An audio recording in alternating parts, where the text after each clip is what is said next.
నమస్తే, welcome to one TV health.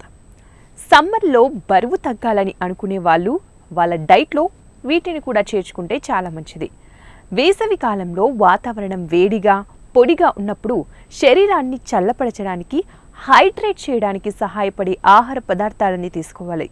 అలాగే జీర్ణక్రియకు అవసరమయ్యే వాటిని తప్పకుండా తీసుకోవాలి. దోసకాయ, మరి ఈ దోసకాయ అధిక నీటి శాతాన్ని కలిగి ఉంటాయి. వేడి వాతావరణంలో శరీరాన్ని హైడ్రేట్గా ఉంచడంలో అద్భుతమైనది. ఇందులో విటమిన్లు, మినరల్స్ కూడా ఉన్నాయి. చర్మ ఆరోగ్యానికి కూడా తోడ్పడతాయి. ఇంకా శరీరాన్ని కూడా చల్లపరుస్తుంది.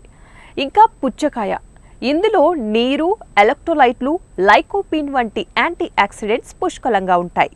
చల్లదనాన్ని కలిగించే స్వభావం కూడా ఉండటం వల్ల శరీరంలోకి వేడిని తగ్గించి దాహాన్ని తీర్చడంలో సహాయపడుతుంది. ఇంకా కొబ్బరి నీళ్లు, సహజంగానే ఎలక్ట్రోలైట్ కలిగి ఉంటుంది.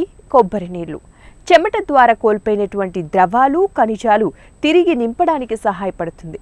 ఇంకా వేసవిలో ఆరోగ్యకరమైన డ్రింక్గా కూడా చెప్పవచ్చు కొబ్బరి నీళ్ళని. పుదీనా శరీరానికి చలువ చేస్తుంది. అలాగే వేడి సంబంధిత సమస్యలని కూడా తగ్గించడంలో సహాయపడుతుంది. ఇంకా కొత్తిమీర, ఈ కొత్తిమీర ఆకులు, గింజల్ని రెండింటినీ కూడా ఆయుర్వేద వంటలలో ఉపయోగిస్తారు. మరి వేడి జీవక్రియని సమతుల్యం చేయడానికి, జీర్ణక్రియకి సహాయపడుతుంది. ఇవ్వండి ఇవాల్టి తాజా టిప్స్.